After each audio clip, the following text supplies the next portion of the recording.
Hey guys what's up, कैसे हैं आप सब लोग। Welcome back once again to study with Ashish. मेरा नाम है आशीष सचदेव। इस वीडियो के अंदर हम डिस्कस करेंगे some building blocks related to law. ये सीरीज हम स्टार्ट कर रहे हैं वीडियो लेक्चर्स की, जिसके अंदर हम लॉ के ऊपर डिस्कशन करेंगे, बेसिक्स सीखेंगे, कुछ एक्ट्स के बारे में बात करेंगे। और एक हमारी पैरेलली एक वीडियो लेक्चर सीरीज और चल रही है जिसमें हम जो है बेसिक अकाउंटिंग की टर्मिनोलॉजी को वहां पे डिस्कस कर रहे हैं। उसमें आगे और अकाउंटिंग से जुड़े हुए वीडियोस आएंगे, यहाँ पे लॉ के और वीडियोस आएंगे। I will be making separate playlist. हर जो टॉपिक होगा उसके लिए मैं एक अलग से प्लेलिस्ट बना दूंगा, ताकि आप प्लेलिस्ट को एक्सेस करके, जो प्लेलिस्ट टैब होता है यूट्यूब के ऊपर, वहां पे उसे एक्सेस करके easily you can watch all the videos related to that specific particular topic. तो जो उस टॉपिक से रिलेटेड सारे वीडियोस हैं वो आपको वहां पे मिल जाएंगे। चलिए, और यहां पे इस वीडियो में स्पेसिफिकली हम कुछ ऐसी बातें करेंगे जो कोई भी जो लॉ का स्टूडेंट होता है, जब वो लॉ पढ़ने के लिए जाता है, इनिशियली उसको ये कुछ बहुत ही बेसिक और फंडामेंटल चीजें जो हैं वो पता होनी चाहिए। अब मैं लॉ का स्टूडेंट उस व्यक्ति को कह रहा हूं यहां पे जो कॉमर्शियल लॉज को सीखने की थोड़ी सी चेष्टा रखता है, उसमें उसकी मंशा है, वो चाहता है, जैसे सीए फाउंडेशन के स्टूडेंट्स हो गए, सीएमए के स्टूडेंट्स हो गए, सीएस के स्टूडेंट्स हो गए, या फिर लॉ के स्टूडेंट्स भी हो गए, और वो कॉमर्शियल लॉज वहां पे पढ़ते हैं, मर्केंटाइल लॉज वहां पे पढ़ते हैं। तो उन लॉज को, उन एक्ट्स को बेसिकली हम यहां पे डिस्कस करेंगे इस वीडियो लेक्चर सीरीज के थ्रू। और उन एक्ट्स को पढ़ने से पहले ये कुछ बेसिक चीजें हैं जो हर स्टूडेंट को, जो लॉ का है और लॉ का नहीं भी है, तो भी ये बेसिक जो थोड़ी सी जनरल नॉलेज है रिलेटिंग टू लॉ इटसेल्फ, वो हम सबको जो है पता होनी चाहिए। इसी के साथ हम इस वीडियो को शुरू करते हैं। शुरू करने से पहले एक और बात कहना चाहूंगा कि अगर आप चैनल पे नए हैं तो प्लीज चैनल को सब्सक्राइब कर दीजिए, बेल आइकन को प्रेस कर दीजिए, so that you get the update of all the new videos that I make. And it is my new channel, so I request you कि आप वीडियो को like भी करें और शेयर करें अपने दोस्तों के साथ जो भी पढ़ना चाहते हैं, सीखना चाहते हैं, अगर आपको मेरा कंटेंट अच्छा लगता है, क्योंकि इससे मोटिवेशन मिलता है मुझे और अच्छा और बेहतर कंटेंट क्रिएट करने के लिए, आप लोगों के लिए, राइट। चलिए अब स्टार्ट करते हैं कुछ छोटी छोटी मगर मोटी बातें related to law that I call as the building blocks. Now शुरुआत में सबसे पहले कुछ बेसिक पॉइंटर्स की हम लोग बात कर लेते हैं। आई will be discussing business law, ये मैंने आपको बता दिया है। और ये जो मैं पढ़ाऊंगा आपको यहाँ पे इस वीडियो लेक्चर सीरीज के थ्रू, जो भी मैं कवर करूंगा, that will be specifically related to the CA foundation syllabus. लेकिन ये जो सिलेबस का पोर्शन है, it overlaps with a lot of other subjects, like CMA के अंदर भी ये लॉ पढ़ाया जाता है बेसिक फाउंडेशन लेवल के ऊपर, सीएस के अंदर भी बेसिक फाउंडेशन लेवल के ऊपर ये चीजें जो है टॉपिक वाइज पढ़ाई जाती हैं। So you can, if you are a learner and you wish to learn the specific topics, okay, तो आप ये वीडियो लेक्चर सीरीज को बिल्कुल आराम से देख सकते हैं और आपके कंसेप्ट जो है बिल्कुल क्रिस्टल क्लियर वहां पे हो जाएंगे।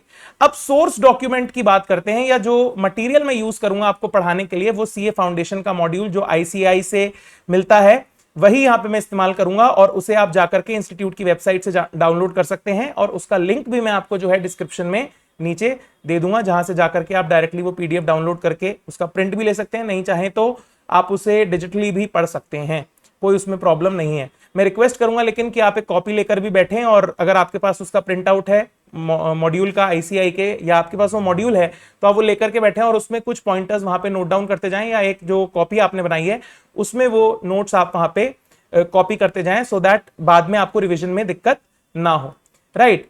अब ये जो लेक्चर सीरीज होगी ना सर, ये टॉपिक वाइज होगी, एक स्पेसिफिक टॉपिक होगा, उस पर एक छोटा छोटा वीडियो आएगा, और हर चैप्टर को मैंने बहुत छोटे छोटे टॉपिक्स के अंदर डिवाइड करके, और फिर मैं उस पर वीडियोस बनाऊंगा, छोटे छोटे वीडियोस, एंड फिर उन सबको मैंने जैसा पहले आपको बताया कि प्लेलिस्ट में डाल दूंगा, तो वहां से आप उन्हें बहुत इजीली एक्सेस कर सकते हैं। लर्नर्स कौन कौन हो सकते हैं, I have already told you, CA foundation के स्टूडेंट्स, सीएस के स्टूडेंट्स, सीएमए के स्टूडेंट्स, लॉ के students, graduation students, all of you who are willing to learn law, they can watch this video and the other videos of the series. Okay, चलिए sir, अब जो है channel को like, share, subscribe और comment तो आपको करना ही है सर, उसमें कोई बात है नहीं। आइए सबसे पहले लॉ पढ़ने से पहले सर हम समझते हैं कि ये लॉ है क्या। सर ये लॉ क्या है? Law is a system of rules. देखिए हम लोग इंसान हैं, हम एक सोसाइटी में रहते हैं, और इस सोसाइटी में हमें कुछ नियम कायदे कानून फॉलो करने पड़ेंगे, because we are social beings, we are social animals. अगर हम वो नियम कायदे कानून फॉलो नहीं करेंगे तो हमारा जो एक्शन है वो ऐसा हो सकता है जिससे किसी को हानि हो सकती है या दूसरे के एक्शन से हमें हानि हो सकती है। इसलिए there is a set of rules, it is a system of rules that is created and enforced. इसे बनाया गया है और इसे लागू किया गया है, एनफोर्स किया गया है, क्रिएट किया गया है, बनाया गया है, समझ के साथ चीजें डेवलप की, इंसानों ने बड़ी तरक्की की, तो इंसानों ने कुछ नियम कायदे कानून सोसाइटी में रहने के सबके लिए बनाए और उसको नाम दिया क्या? उसको नाम दिया लॉ। थ्रू सोशल और गवर्नमेंटल इंस्टीट्यूशंस। अब ये लॉ जो है ये ऐसा नहीं है कि केवल सरकार कानून बनाती है। अगर आप मान लीजिए फॉर एग्जाम्पल आप क्रिकेट खेलते हैं अपनी छत पर जाकर के, तो आप भी कुछ नियम बनाते हैं कि देखिए अगर आपने बॉल को डायरेक्टली उस दीवार पे मार दिया, क्योंकि वो आंटी जो है उस दीवार पे जिनका घर है, अगर उधर डायरेक्टली बॉल लगेगी तो वो आंटी आपको डांटने आ जाएंगी। इसलिए आप रूल बनाते हैं कि डायरेक्ट अगर उस पे टिप्पा खाएगी बॉल तो आप जो है सर वहां पे आउट हो जाएंगे। तो आपने गेम में भी एक नियम बना लिया, एक लॉ बना लिया, एक तरीका बना लिया उस कार्य को करने का, जीवन को जीने का, सोसाइटी में रहने का, right. And all this is being done, ठीक है। तो ये जो लॉ है ये सोशली भी बनाया जा सकता है, गवर्नमेंटल इंस्टीट्यूशंस के द्वारा भी बनाया जा सकता है, कोई एजेंसीज के द्वारा भी बनाया जा सकता है, right. And it is done to regulate the behaviour. देखिए ये बिल्कुल जनरल जो डेफिनेशन होती है लॉ की, मीनिंग होता है लॉ का, वो हम यहां पे समझ रहे हैं। टू रेगुलेट द बिहेवियर, कि आप जब क्रिकेट खेल रहे हो छत पे तो आपका बिहेवियर जो है रेगुलेटेड होना चाहिए। उन आंटी की दीवार पे बार बार आपको बॉल नहीं मारनी है सर, इसलिए आपके लिए कानून बनाया गया, नियम बनाया गया कि डायरेक्टली अगर उधर बॉल लग गई तो आप जो है वहां पे आउट करार जो है दे दिए जाएंगे, आउट आपको कह दिया जाएगा, आपको आउट कर दिया जाएगा। और क्योंकि आप बार बार मारेंगे तो वो आंटी आकर के शिकायत लगाएगी और आपको फिर क्रिकेट खेलने वहां पे नहीं दिया जाएगा, राइट। चलिए, तो ये हमने थोड़ा सा इजी वे में और सिंपल वे में इसको समझने की यहां पे कोशिश की। नेक्स्ट पॉइंट जो है वो है law as a system helps to regulate and ensure that a community show respect and equality amongst themselves. ताकि जैसा मैंने आपको पहले बताया कि we are social beings, we are social beings, तो हम सोसाइटी में प्रॉपरली रहें, राइट, एक रेगुलेटेड मैनर के अंदर बिहेव करें। इसीलिए ये लॉ एज अ सिस्टम को बनाया गया है। It helps to regulate and ensure that a community show respect. जो हमारी कम्युनिटी है, it shows respect and equality amongst each other, amongst themselves. एक दूसरे के प्रति जो है व्यवहार जो है उनका वो ठीक ठाक होना चाहिए, अच्छा होना चाहिए। इसीलिए कुछ नियम कायदे कानून जो है वो बनाए जाते हैं, लॉ का जो है वहां पे वो बनाया जाता है। इतनी बात आपको समझ में आती है? जी सर, हमें समझ में आती है। अब भारत के अंदर अगर हम लॉ की बात करते हैं, law making procedure in India, Bharatvarsh के अंदर लॉ किस तरीके से बनाया जाता है या किस तरीके से उसका जो है रंग रूप जो है वो दिखाई देता है, तो देखिए अक्सर आप अखबार में पढ़ते होंगे, जैसे आज के अखबार में ही आया है इलेक्ट्रिसिटी बिल को लेकर के, राइट। अब इलेक्ट्रिसिटी बिल, ये बिल है, और एक जगह हम पढ़ते हैं एक्ट। जैसे अभी हम आगे की क्लासेस में पढ़ेंगे कंपनीज एक्ट पढ़ेंगे, उसके बाद हम कॉन्ट्रैक्ट एक्ट पढ़ेंगे, पार्टनरशिप, और भी बहुत सारी चीजें हम यहां पे देखेंगे, राइट। तो बिल क्या है सर? ठीक है, क्या बिल एक एक्ट है? क्या हर एक्ट एक बिल होता है? क्या हर बिल एक एक्ट होता है? ऐसे बहुत सारे सवाल जो हैं आपके दिमाग में आ जाएंगे, और इन सवालों का उत्तर अब हम समझते हैं क्या होता है ये।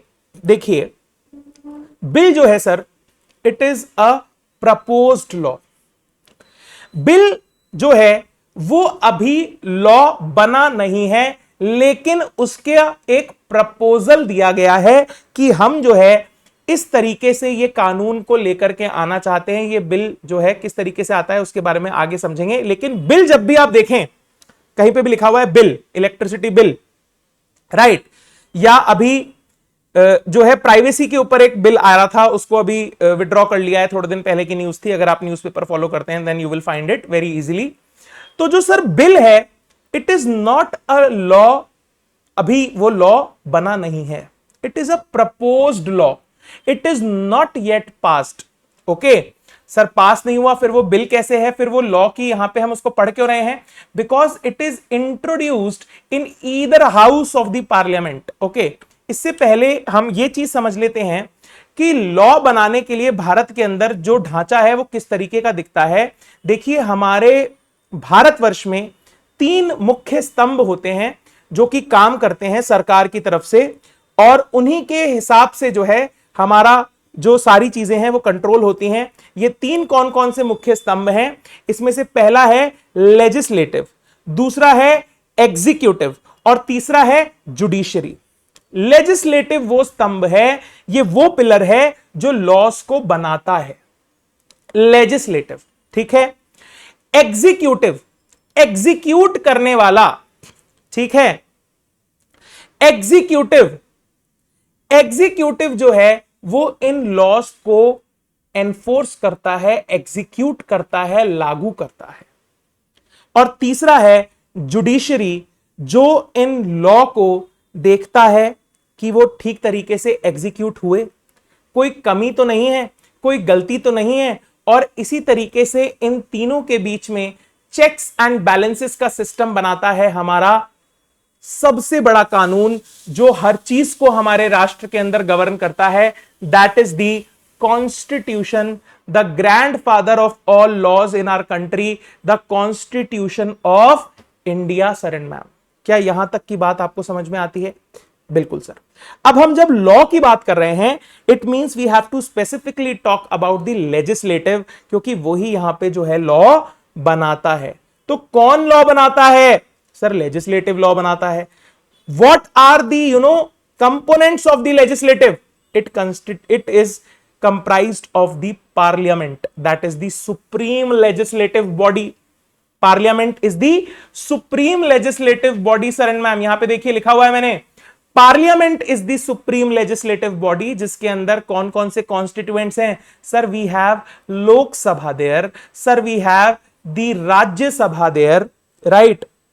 राज्य सभा is the upper house, लोक सभा is the lower house or the house of peoples, Rajya Sabha is the Council of States, okay, and then we have the President or the Head of State, okay. So all these three components, they constitute what? They constitute the supreme legislative body, the prime body that makes all the laws in our country, that is called as the Parliament, okay.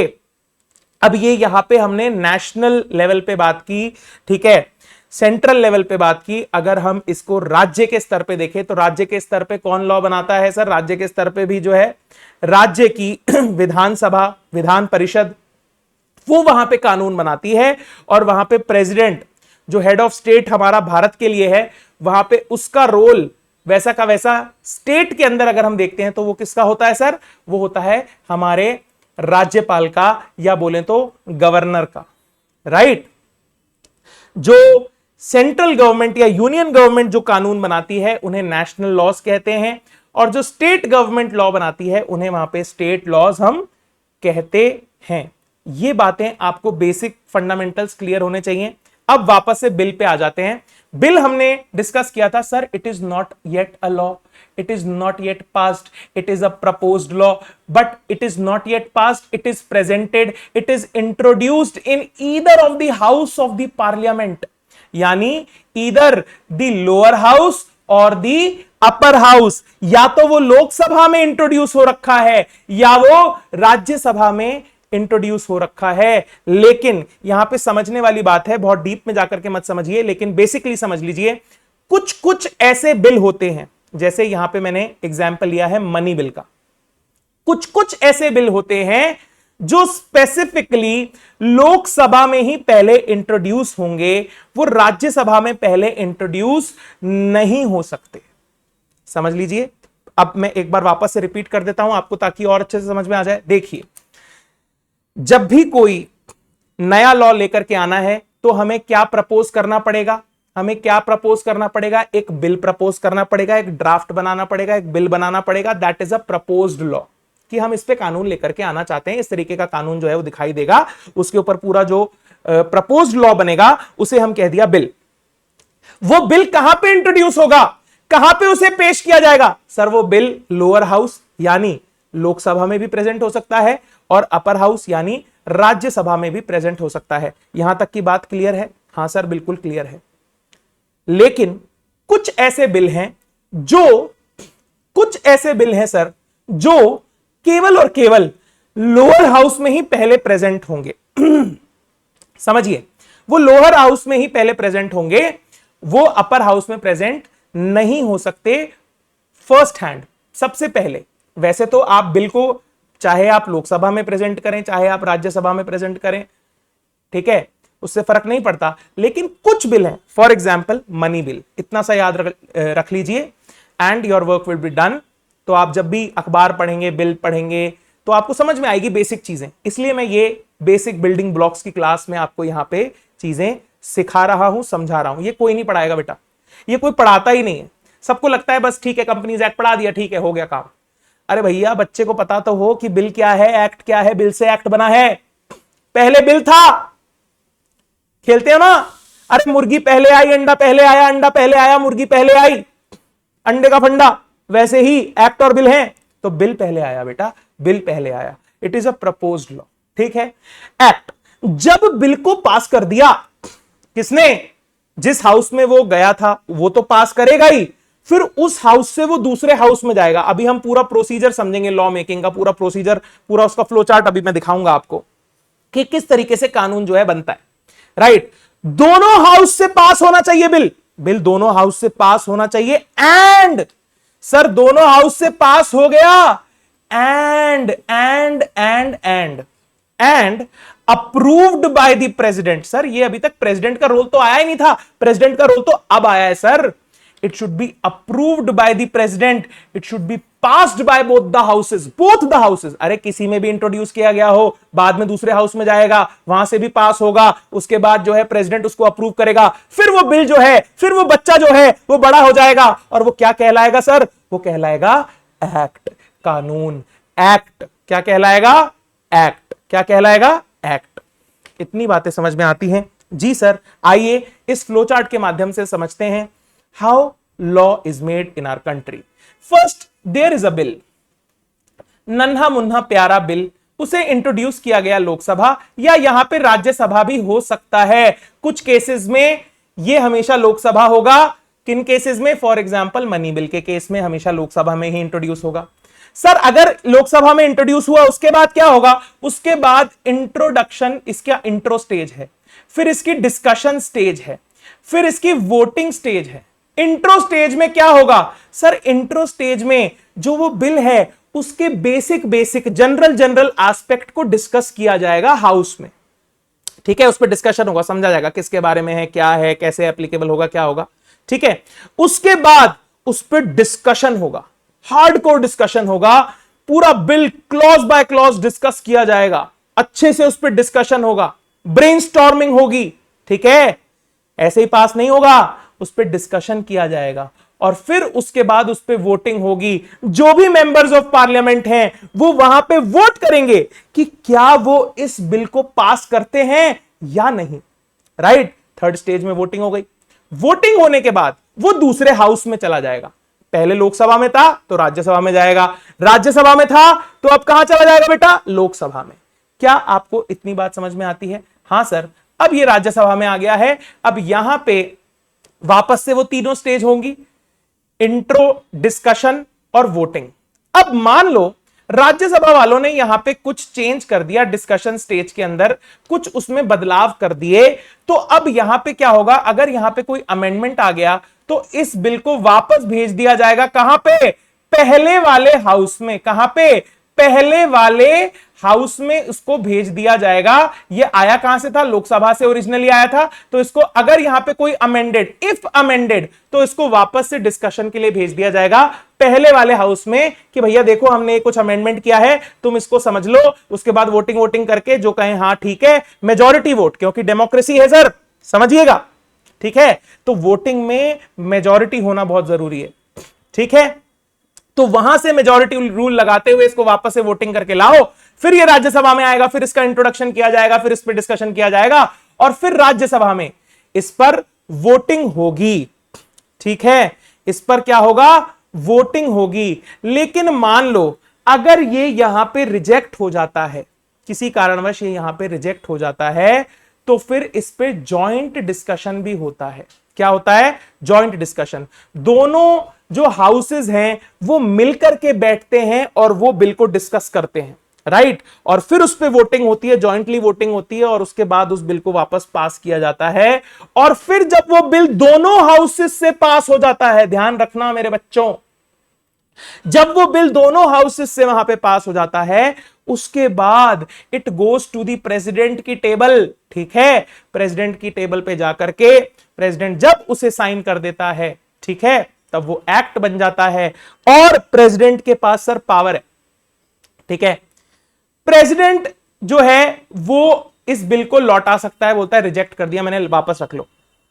Reject करके ये bill वापस गया, फिर वापस से अपनी पूरी जो है यात्रा करके वापस प्रेसिडेंट की टेबल पे पहुंच गया, तो ध्यान रखना प्रेसिडेंट एक बार तो रिजेक्ट कर सकता है, लेकिन दूसरी बार अगर दोनों हाउसेस से बिल पास होता हुआ वापस से प्रेसिडेंट की टेबल पे आ गया, तो अब यहां पे प्रेसिडेंट रिजेक्ट नहीं कर सकता, साइन करे या ना करे वो उसकी मर्जी, लेकिन रिजेक्ट तो नहीं कर सकता। सर फिर तो साइन ही करना पड़ेगा ना, अब उसके टेबल पे आकर के पड़ा हुआ है तो वो ये थोड़ी है कि साइड में उठा करके रख देगा, बिल्कुल रख देगा सर।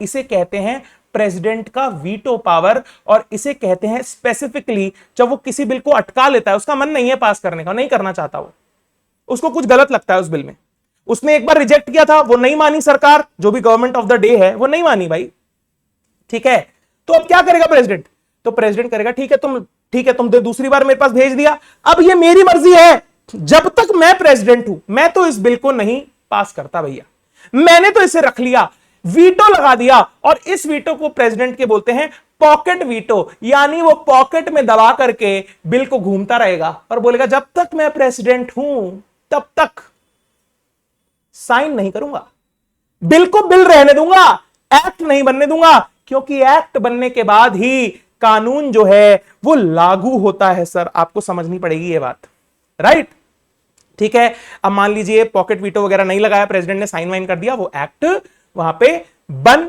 जाता है। यही कुछ बेसिक फंडामेंटल जिन्हें मैं कहता हूं बिल्डिंग ब्लॉक्स ऑफ लॉ, ये हर बच्चे को पता होने चाहिए सर, और ये कोई पढ़ाएगा नहीं, मैं आपको पहले बोल रहा हूं। इसलिए इस वीडियो को आपको सबके साथ शेयर करना है, अपने फ्रेंड्स के साथ शेयर करना है। Before studying law you have to watch this video, okay. फिर आप बाद में खुद से पढ़ें, कहीं और से पढ़ें, यूट्यूब पे 50 तरह के अलग अलग टीचर हैं, सब अपने हिसाब से पढ़ाते हैं, मैं भी पढ़ाऊंगा, आपको मेरे से अच्छा लगता है मेरे से पढ़ना, किसी और से अच्छा लगता है उससे पढ़ना, राइट, लेकिन ये बेसिक फंडामेंटल्स को दिमाग में रखना भैया, ठीक है। बिल्कुल सर, हमारे को ये बातें समझ में आती हैं। अगर आपको कोई भी एक्ट पढ़ना है तो इंडिया कोड करके एक वेबसाइट है जो कि डिजिटल रिपोजिटरी है, जहां पे सारे ही सेंट्रल और स्टेट के एक्ट्स वहां पे मिल जाएंगे। तो बेयर एक्ट मतलब जो कानून वाकई में पास हुआ है ना, उसको अगर डाउनलोड करना चाहते हो तो इस वाली वेबसाइट पे जाकर के आप डाउनलोड कर सकते हो। ये कुछ एडिशनल इंफॉर्मेशन थी फ्रॉम माय साइड। अगर आपने वीडियो अभी तक यहां तक देखा है तो थैंक यू सो मच, और अगले वीडियो में हम आगे की चर्चा शुरू करेंगे एक नए एक्ट के साथ, फिर स्मॉल टॉपिक्स के अंदर वीडियोस को वहां पे कवर करना, टॉपिक वाइज शुरू करेंगे एक्ट्स को कवर करना, राइट। और मैं हमेशा एक बात कहता हूं, you guys are so very awesome and thanks for watching, have an awesome day, enjoy. Video को लाइक शेयर सब्सक्राइब चैनल को जरूर कर दीजिएगा।